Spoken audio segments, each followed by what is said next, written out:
Assalamualaikum warahmatullahi wabarakatuh. Assalamualaikum teman-teman, sahabat Al-Hidayah dimanapun kalian berada. Bertemu lagi dengan podcast Teh Hangat. Teh Hangat itu tema Hidayah ngetren. Ya gitu Ustadz jadinya. Mantap. Assalamualaikum Ustadz. Waalaikumsalam warahmatullahi wabarakatuh Mbak Isra. Ya gimana nih puasanya lancar? Alhamdulillah sehat lancar. Mbak Isra ya, sehat lancar puasanya? Alhamdulillah. Ya. Alhamdulillah. Jadi setelah sekian lama kita vakum podcast nih, Ustadz. Ya. Jadi kita pengen lanjut podcast lagi nih. Kemarin kan fokus sama Q&A, ya kan? Sekarang kita mau lanjut ke podcast, gitu. Ustadz, tema kali ini adalah masjid butuh kita atau kita yang butuh masjid? Kamu bertanya. Ustadz kamu bertanya-tanya.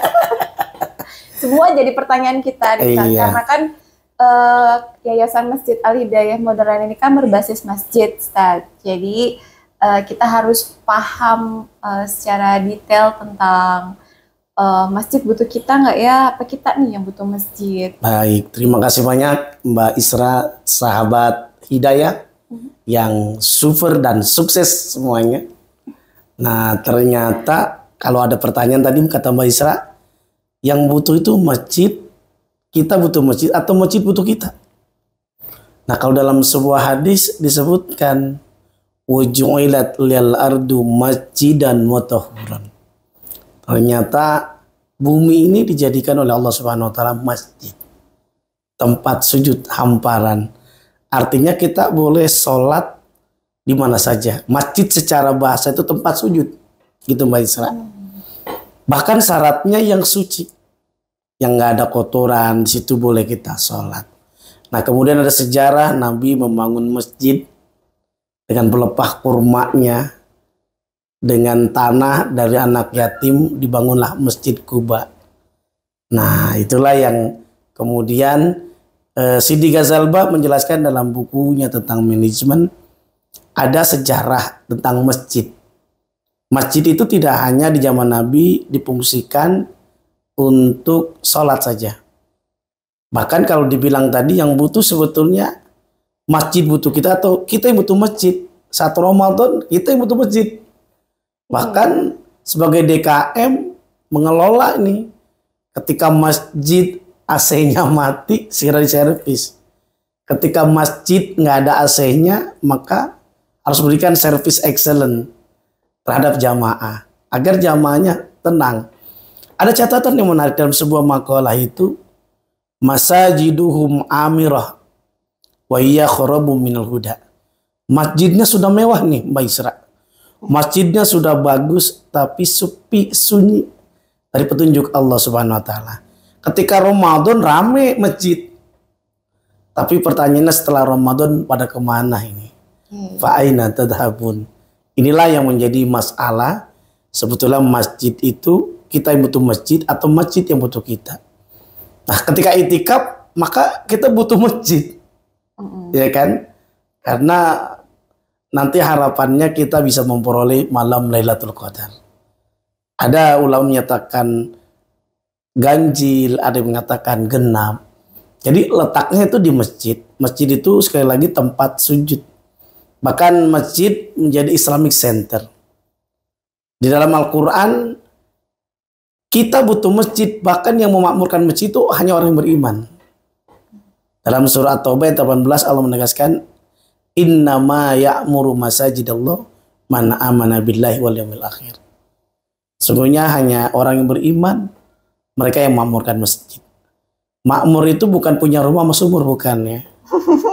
Nah, makmur itu artinya rame. Begitu kira-kira. Begitu Mbak Isra. Masya Allah. Jadi sedikit banyaknya tuh kita paham ya. Iya. Nih buat teman-teman Al-Hidayah apa itu gitu. Dan kapan kita butuh masjid, kapan masih butuh kita. Tapi ternyata tuh ada kisah di balik itu dan itu sudah ada di dalam Al-Qur'an ya Ustaz ya. Nah, terkait dengan hal itu Ustaz, kira-kira manajemen masjid Ustaz, terkait dengan manajemen masjid itu yang bagus itu seperti apa? Nah, ini pertanyaan menarik, manajemen masjid. Ada dua kata, manajemen ada masjid. Ya. Manajemen itu asal katanya how to manage, mengelola. How to hand, menangani. How to control, mengontrol. Masjid tadi tempat untuk sujud. Tapi di zaman Nabi, masjid bukan hanya tempat sujud, sehingga berlakulah manajemen masjid. Ada namanya manajemen masjid itu dikenal namanya manajemen masjid dalam bidang imarah. Imarah itu meramaikan masjid. Masjid bukan hanya tempat sujud, ada kajian subuh, ada kajian zuhur gitu ya. Ada kajian-kajian misalkan tabligh akbar, sembako, santunan yatim, doa apa dan sebagainya. Itu bicara tadi manajemen masjid dan bidang imarah. Bicara nanti ada PHBI, bahkan bazar murah gitu ya. Ya. Nah, itu masjid mengedukasi. Bahkan di situ juga bisa untuk pendidikan. Pendidikan berapa banyak sekarang masjid punya pendidikan seperti Al Hidayah aja kan. Di sampingnya ini ada pendidikan, ada gerakan wakaf juga kan. Ya. Yang mudah-mudahan kita doain nanti berapa lantai? 10 lantai ya. Amin ya Allah. Amin. Iya. 4 lantai. 4 lantai. Jadi itu masjid. Masjid itu menjadi Islamic Center, bukan hanya tempat sujud saja. Tadi masjid memiliki peran. Bahkan ketika manajemen masjid itu tadi dari sisi imarah. Imarah itu dalam sisi tadi pendidikan atau tarbiyah atau dakwah. Nah, khotibnya yang bagus-bagus, ya kan, pengisinya itu bicara imarah. Yang termasuk muazinnya, ya kan, jangan sampai ketika azan pakai batuk-batuk lagi. Ya kan, Allahu Akbar. Nah, itu kan bicara orang bagaimana mau tertarik. Kalau kegiatannya udah bagus, bahkan masjid itu menjadi sumber ekonomi Islam. Karena masjid kita ini Sobat Al Hidayah sudah bergerak dalam bidang ekonomi. Dikumpulkan zakat, ada ngasih modal usaha gitu kan. Ya, kita berharap nanti orang yang dapatkan dana dari zakat, mereka bisa bersedekah, bisa infak, bahkan jadi muzaki. Amin. Nah, itu ada konsepnya 4M. Mengubah mustahik menjadi muzaki. Bahkan ada dulu ketua DMI Provinsi Banten, Provinsi Jawa Barat, dia mengilustrasikan di Indonesia itu kan ada menara ya. Ketika ada menara, dulu kalau Bilal mau azan naik ke atas kan, kemudian azan, kemudian di Indonesia pakai menara. Nah, memiliki fungsi lihat posisi kanan kiri. Waktu itu belum ada speaker, tapi ada perannya. Ketika lihat kanan kiri, apakah di sekitar jamaah masjid Al Hidayah itu ada yang nggak makan? Kalau nggak makan ditanya apakah karena puasa atau karena nggak punya uang. Kalau nggak punya uang maka bisa berhak, atau apalagi fakir miskin, dia berhak. Wah, ini kayaknya masih lama udah ikan paus makan permen, aus men gitu ya. Nah, ini kan lagi puasa gitu ya. Kita lanjutkan, ternyata sampai mana Mbak Isra tadi? Sampai lupa saya. Pokoknya begitu deh ya. Nah, jadi tadi sampai ikan paus makan permen sih ya. Aus men. Nah, manajemen masjid tadi itu imarah, membuat ramai, jamaah seneng. Termasuk juga ketika membuat jamaah seneng, pasti ketika banyak kegiatan fundraisingnya gampang.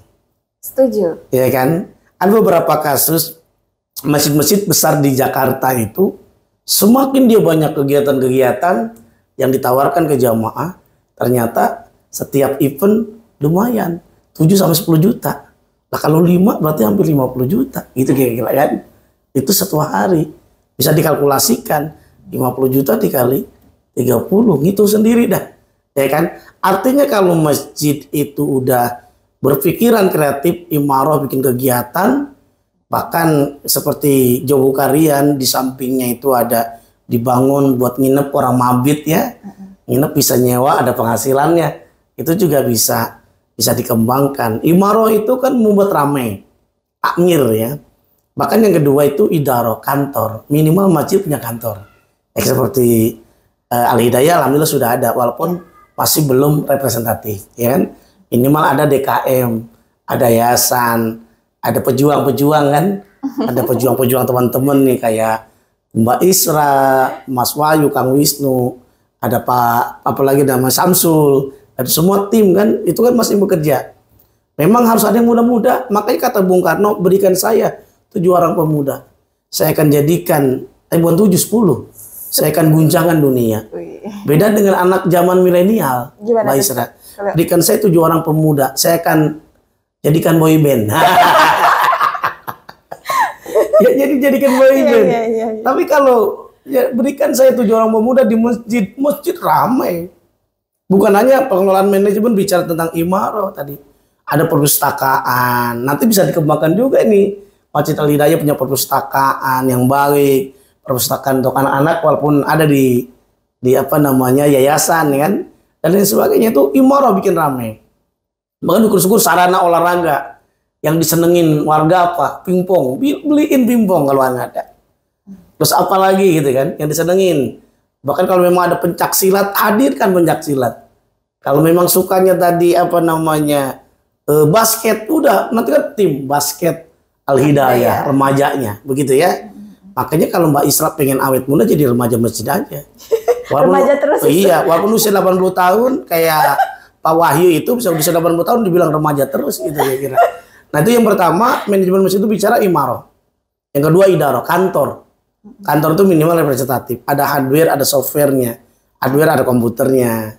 Ada aplikasinya. Syukur-syukur ada aplikasi nanti berbasis masjid gitu ya. Ya. Nah, nanti orang butuh nyari udah ada. Terutama di websitenya dan sebagainya. Itu idarah. Yang ketiga yang sangat penting riayah, pemeliharaan. Nah, riayah ini pemeliharaan berbicara tentang kebersihan, keamanan. Sehingga dengan demikian kita butuh masjid, ya kan? Iya. Kalau masjid butuh kita ya ketika masjid dibangun maka butuh uluran dari masyarakat. Bahkan kata Nabi SAW, orang yang pemuda yang dia hatinya tertambat ke masjid maka rajulun qalbu mu'allaqun bil masajid, maka disebutkan la yazilluhum, ya kan, maka tidak ada naungan kecuali naungan dari Allah Subhanahu wa taala. Jadi gampangnya manajemen masjid itu wajib dikelola. Harapannya tadi kita butuh masjid, bahkan masjid butuh kita saat masjid punya program.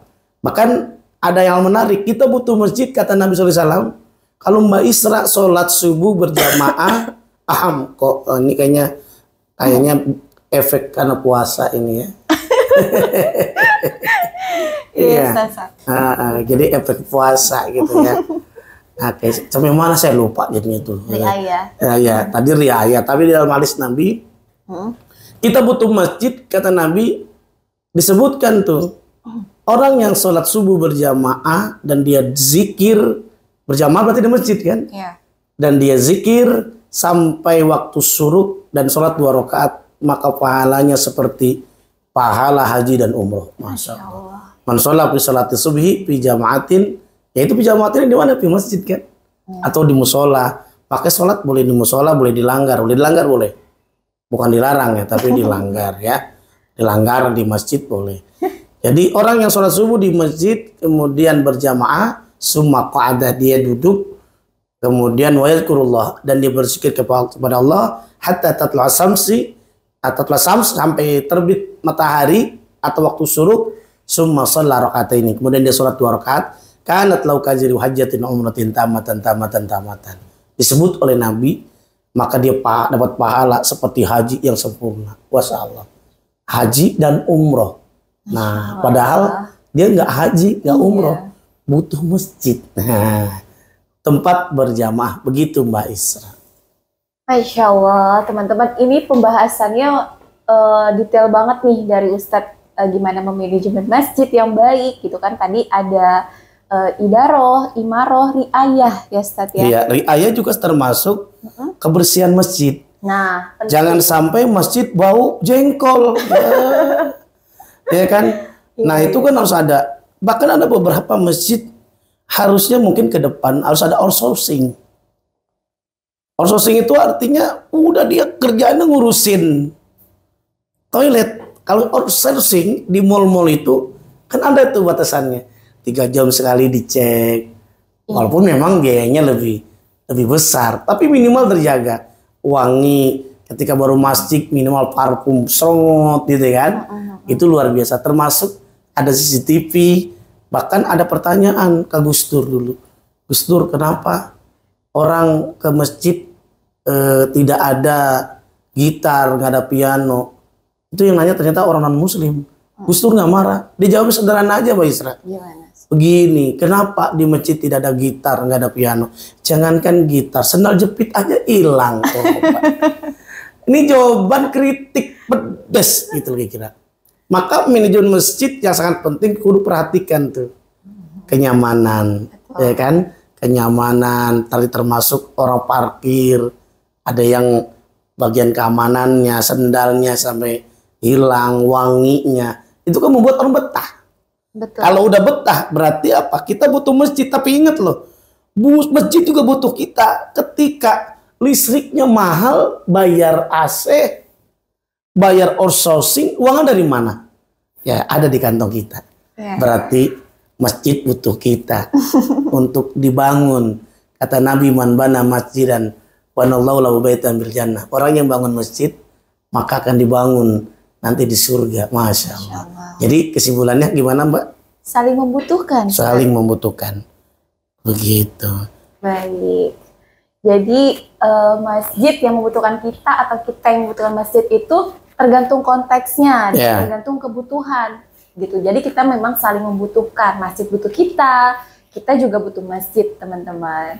Begitu. Alhamdulillah, terima kasih Ustadz penjelasannya kali ini. Sama-sama. Semoga sangat bermanfaat untuk teman-teman memanage masjid dan datang ke masjid lebih rajin lagi. Jangan lupa datang ke Masjid Al-Hidayah. Al-Hidayah Modern. Gitu. Jangan lupa infaknya juga ya Ustadz. Termasuk bagian dari riayah. Riayah tadi, masjid butuh Anda. Nah, bukan kita butuh masjid ya, saat kita selalu berjamaah. Tapi ketika udah nyaman, berikan service excellent, ternyata ada butuh pemeliharaan, imaro, idaro, dan lainnya. Baik, itu penting ya teman-teman, dicatat. Baik, terima kasih Ustaz Zain. Oke, merci. Terima kasih untuk waktunya Ustaz. Sama-sama. Ini sibuk banget, alhamdulillah menyempatkan diri ya Ustaz ya. Iya, kalau hari ini harus tampil di TPRI Jakarta, jangan lupa. Itu, jangan lupa ditonton teman-teman. Ditonton. Jam 5 sore. Sore. Oke, Ustaz, alhamdulillah terima kasih Ustaz untuk baik, sama-sama Mbak Isra. Nanti kita podcast untuk kedepannya lagi ya Ustaz, dengan tema yang lebih menarik, yang lebih hangat. Oke, sama-sama. Hanupis hatur nuhun pisan. Assalamualaikum warahmatullahi wabarakatuh. Waalaikumsalam warahmatullahi wabarakatuh.